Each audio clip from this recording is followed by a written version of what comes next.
사람 얼굴 하나를 처음부터 만드는 건 정말 어렵습니다. 그런데 이 얼굴은 제가 처음부터 조형한 게 아닙니다. 원하는 얼굴 이미지를 AI 3D 툴에 넣어서 기본 얼굴 베이스를 만들고 그걸 다시 메타휴먼 시스템에 연결해서 표정이 가능한 캐릭터를 활용하는 방식입니다. 물론 버튼 한 번으로 완성되는 건 아닙니다. 하지만 완전히 빈 화면에서 얼굴을 만드는 것보다 출발점이 훨씬 빨라집니다. 오늘은 AI 3D를 활용해서 커스텀 얼굴 제작의 시작점을 빠르게 만드는 방법과 그걸 메타휴먼 파이프라인에 연결하는 과정을 보여드리겠습니다. 먼저 전체 흐름을 아주 간단히 보여드리면 이렇습니다. 첫 번째, 원하는 얼굴 이미지를 준비합니다. 두 번째, AI 3D 툴로 얼굴 베이스를 뽑습니다. 세 번째, 지브러시나 마야에서 무너진 부분을 정리합니다. 네 번째, 이 얼굴을 메타휴먼 베이스에 랩핑합니다. 마지막으로 언리얼에서 표정이 가능한 캐릭터를 확인합니다. 오늘 영상은 이 흐름을 기준으로 보시면 됩니다. 메타휴먼이 대단했던 건 단순히 사실적인 모양도 있지만 이미 페이셜 리깅 시스템이 준비되어 있었다는 점입니다. 얼굴은 모델링만 잘한다고 끝나는 게 아니라 표정과 감정, 대사까지 자연스럽게 연결되어야 합니다. 그래서 우리가 원하는 커스텀 모델을 이 메타휴먼 구조에 연결할 수 있다면 제작 방식이 꽤 달라질 수 있습니다. 그런데 우리가 원하는 얼굴을 직접 만들려면 생각보다 넘어야 할 게 많습니다. 3D 툴을 켜고 얼굴 모양만 대충 잡는다고 되는 게 아니죠. 사람 얼굴은 생각보다 구조가 복잡합니다. 광대뼈가 어디에 걸려 있는지, 턱선은 어떤 흐름으로 내려오는지, 눈두덩이는 어떻게 튀어나오고 들어가는지, 입술 주변 근육은 표정에 따라 어떻게 움직이는지 이런 구조를 어느 정도 알아야 됩니다. 그리고 아는 것과 만드는 것도 다릅니다. 머릿속으로는 얼굴 구조를 알고 있어도 그걸 지브러시나 마야에서 실제 형태로 만들어내려면 스컬핑 실력과 조형 감각이 필요합니다. 그래서 사람 얼굴 하나를 제대로 만들려면 아무리 빨라도 수개월, 정말 자연스럽게 만들려면 몇 년 단위의 연습이 필요합니다. 그런데 여기서 AI 3D 툴을 활용하면 조금 다른 접근이 가능해집니다. 물론 이게 버튼 한번 누르면 트리플 A급 캐릭터가 완성된다는 이야기는 아닙니다. 그런 식으로 받아들이시면 안 돼요. 하지만 적어도 사람 얼굴의 기본 형태를 빠르게 뽑아보는 용도로는 충분히 의미가 있습니다. 예를 들어 여러분이 마음에 드는 얼굴 이미지가 있다고 해봅시다. 이 이미지를 AI 3D 툴에 넣으면은 그 얼굴의 기본적인 3D 형태를 뽑아낼 수 있습니다. 물론 결과물이 완벽하진 않습니다. 하지만 그래도 완전히 빈 화면에서 얼굴을 처음부터 조형하는 것보다는 출발점이 생기는 겁니다. 마치 스캔 데이터 같은 얼굴 베이스가 생기는 거죠. 우리는 이걸 활용하는 겁니다. 그럼 여기서 중요한 질문이 생깁니다. AI 3D 툴에서 얼굴 모델을 뽑았다고 해도 그걸 어떻게 실제 캐릭터처럼 움직이게 만들 수 있을까요? AI 3D 툴에서 나온 얼굴은 겉모양은 그럴싸해 보일 수 있습니다. 하지만 실제 제작 관점에서 보면 부족한 부분이 많습니다. 눈이 들어가야 할 홈 구조가 제대로 없거나 눈알이 따로 구성되어 있지 않고 입안 쪽 구강 구조가 없을 수도 있습니다. 쉽게 말하면 겉으로는 얼굴처럼 보이지만 실제로 말하고 웃고 눈을 깜빡이고 표정을 지을 수 있는 캐릭터 구조는 아니죠. 반대로 메타휴먼 베이스 모델은 이미 이런 부분들이 준비되어 있습니다. 눈알, 눈꺼풀, 입 안쪽 구강, 치아, 혀, 그리고 페이셜 애니메이션을 위한 리깅 시스템까지 모든 게 갖춰져 있습니다. 또 하나 중요한 건 피부 표현입니다. 메타휴먼은 단순히 얼굴 형태만 있는 게 아니라 피부의 미세한 질감, 모공이나 땀구멍 같은 디테일, 그리고 얼굴 텍스처 시스템까지 활용할 수 있습니다. 필요하다면 이런 텍스처들을 익스포트해서 커스텀 작업에 활용하는 것도 가능합니다. 그럼 우리가 해야 할 일은 뭘까요? AI 3D 툴로 만든 얼굴의 형태를 메타휴먼 베이스 메쉬 위에 맞춰주는 겁니다.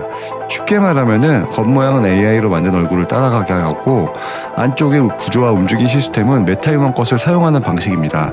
이때 사용해야 되는 방식이 바로 랩핑입니다. 페이스랩 같은 프로그램을 이용해서 AI 3D에서 뽑은 스캔 데이터 같은 얼굴과 언리얼 메타휴먼 베이스 메쉬를 서로 맞춰주는 겁니다. 랩핑은 쉽게 말해서 AI로 만든 얼굴의 형태를 메타휴먼 베이스 얼굴에 맞춰 씌우는 과정입니다. 눈, 코, 입 같은 기준점을 맞춰주면 메타휴먼 얼굴 메쉬가 AI 얼굴 형태를 따라가게 됩니다. 전체 과정은 이런 식입니다. 먼저 원하는 얼굴 이미지를 준비합니다. 그 이미지를 AI 3D 툴에 넣어서 얼굴의 기본 3D 형태를 뽑습니다. 여기서 나온 모델은 바로 최종 결과물로 쓰기에는 부족할 수 있습니다. 랩핑을 하기 전에는 AI 3D 모델과 메타휴먼 베이스 모델의 위치와 스케일을 어느 정도 맞춰주는 것이 좋습니다. 두 모델의 크기나 방향이 너무 다르면 랩핑 프로그램에서 기준점을 찍기도 어렵고 결과가 이상하게 밀릴 수 있기 때문입니다. 그래서 익숙한 툴에 메타휴먼 베이스를 먼저 불러오고 그 위에 AI 3D 모델을 가져와 얼굴 크기와 위치를 비슷하게 맞춰줍니다. AI 3D 모델은 툴마다 스케일이나 방향이 제각각일 수 있으니 필요하다면 눈 위치, 턱선, 목 방향 같은 부분도 간단하게 정리해 주는 게 좋습니다. 그리고 이 단계에서 AI 3D 모델의 형태가 좀 아쉽거나 컨셉 이미지와 인상이 좀 다르다고 느껴진다면 G브러쉬에서 간단히 스컬핑으로 보정해줘도 좋습니다. 다만 여기서 중요한 건 최종 얼굴을 완성한다는 느낌보다는 랩핑이 잘 되도록 기준을 정리해주는 단계라고 보는 겁니다.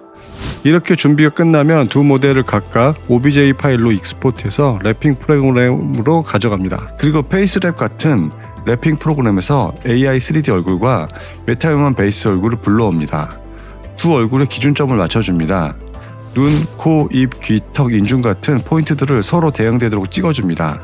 그 다음에 눈 안 구조나 쇄골 밑에 부분은 랩핑이 안 되기 때문에 이 부분은 선택을 풀어줍니다. 이렇게요. 자, 그 다음에 랩핑을 실행하면 메타휴먼 베이스 메쉬가 AI 얼굴의 형태를 따라가게 됩니다. 이렇게 변형된 메타휴먼 베이스 메쉬를 다시 언리얼 엔진의 메타휴먼 쪽으로 가져오는 방식입니다. 결과적으로 우리가 얻고 싶은 거는 AI 3D 모델 그 자체를 그대로 쓰는 게 아닙니다. AI가 만들어준 얼굴 형태를 참고해서 메타휴먼 시스템이 사용할 수 있는 얼굴을 바꾸는 겁니다. 이 차이가 중요하다고 볼 수 있겠죠. 이 방식의 가장 큰 장점은 페이셜 리깅을 직접 만들지 않아도 된다는 점입니다. 사실 페이셜 리깅은 정말 어렵습니다. 몸 리깅도 어렵지만 얼굴 리깅은 훨씬 더 예민합니다. 눈꺼풀, 눈동자, 눈썹, 입술, 볼, 턱, 주름, 표정 변화까지 전부 자연스럽게 연결되어야 됩니다. 입을 벌릴 때 입술이 어떻게 따라오는지, 웃을 때 볼이 어떻게 올라가는지, 눈을 감을 때 눈꺼풀이 어떻게 접히는지, 찡그릴 때 눈썹과 미간이 어떻게 움직이는지 이런 것들을 직접 세팅하려면 리깅 지식도 필요하고 얼굴 해부학도 알아야 되고 애니메이션에 대한 이해도 필요합니다. 이런 수준의 페이셜 리깅은 지금도 쉽지 않은 영역이고 제대로 하려면 전문 인력이나 외주가 필요한 경우가 많습니다. 캐릭터 하나당 굉장히 큰 비용이 들어가는 영역이었죠. 그런데 이 메타휴먼은 고급 페이셜 시스템을 일반 사용자도 접근할 수 있게 만들어줬습니다. 그리고 여기에 AI 3D를 활용하면 우리가 원하는 얼굴의 베이스를 만드는 과정까지 조금 더 빠르게 접근할 수 있게 되는 겁니다. 물론 여기서 꼭 말씀드리고 싶은 게 있습니다. 이 방식이 모든 걸 자동으로 해결해 주는 건 아닙니다. AI 3D 툴에서 나온 얼굴은 처음 보기에는 그럴싸해 보여도 실제로 3D 작업에 넣어보면 문제가 많을 수 있습니다. 그리고 랩핑도 포인트 몇 개 찍는다고 무조건 완벽해야 되는 게 아닙니다. 기준점을 잘못 잡으면 메쉬가 이상하게 밀리거나 얼굴 비율이 어색하게 변형될 수 있습니다. 결국 마지막에는 사람이 봐야 됩니다. 이 얼굴이 자연스러운가, 눈 주변 구조가 괜찮은가, 입 모양이 표정을 만들기 적합한가, 메타휴먼에 넣었을 때 어색하게 무너지지 않는가, 이런 판단은 여전히 작업자의 몫입니다. 그럼 이 방식은 어떤 분들에게 의미가 있을까요? 첫 번째는 스컬핑 실력이 아직 부족한 분들입니다. AI 3D로 기본 얼굴 형태를 뽑고 그걸 기반으로 다듬어 간다면 훨씬 접근하기 쉬울 수 있습니다. 두 번째는 빠르게 캐릭터 프로토타입을 만들어야 되는 분들입니다. 게임이나 영상 제작을 하다 보면 최종 퀄리티까지는 아니더라도 이런 느낌의 캐릭터 가능할까를 빨리 확인해야 될 때가 있습니다. 짧은 시간 안에 꽤 그럴싸한 결과물을 테스트해 볼 수 있겠죠. 세 번째는 커스텀 얼굴은 쓰고 싶은데 페이셜 리깅을 처음부터 만들기는 어렵고 그렇다고 기본 메타휴먼 얼굴만 쓰기엔 아쉬운 분들, 이런 분들에게 꽤 재미있는 대안이 될 수 있습니다. 자, 여러분 어떠셨나요? 오늘은 AI 3D로 만든 얼굴 베이스를 메타휴먼에 적용해서 페이셜 애니메이션이 가능한 실사 캐릭터를 활용하는 아이디어와 과정을 간단히 소개해드렸습니다. 겉으로 보면 조금 복잡해 보일 수 있지만 원리를 이해하면 핵심은 단순합니다. AI로 얼굴의 베이스를 만들고 메타휴먼이 가지고 있는 얼굴 구조와 움직임 시스템을 활용한다. 그리고 이 둘을 자연스럽게 연결해주는 과정이 바로 랩핑입니다. 물론 이 방식이 완벽한 정답은 아닙니다. AI 3D 결과물도 아직 손봐야 할 부분이 많고 메타휴먼이 적용하는 과정에서도 기술적으로 정리해야 될 부분들이 있습니다.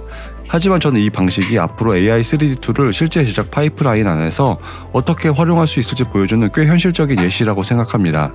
결국 중요한 거는 툴 자체가 아니라 그 툴을 내 작업 흐름 안에 어떻게 끼워 넣느냐입니다. 그래서 이 주제는 나중에 AI로 캐릭터 베이스를 만들고 마야와 메타휴먼, 언리얼까지 연결해서 실제 시네마틱 캐릭터로 활용하는 과정을 조금 더 체계적으로 정리해봐도 좋겠다는 생각을 하고 있습니다. 관심 있으신 분들은 댓글로 AI 얼굴 제작, 메타휴먼 변환, 언리얼 시네마틱 활용 중 어떤 부분이 가장 궁금한지 남겨주세요. 앞으로 이런 식으로 AI 툴을 단순한 신기한 기술로 보는 게 아니라 실제 3D 제작 과정 안에서 어떻게 써먹을 수 있는지 계속 다뤄보겠습니다. 오늘 영상이 도움이 되셨다면 좋아요와 구독 부탁드리고요. 저는 다음 영상에서 또 실제 3D 작업에 도움이 되는 이야기로 찾아오겠습니다. 감사합니다.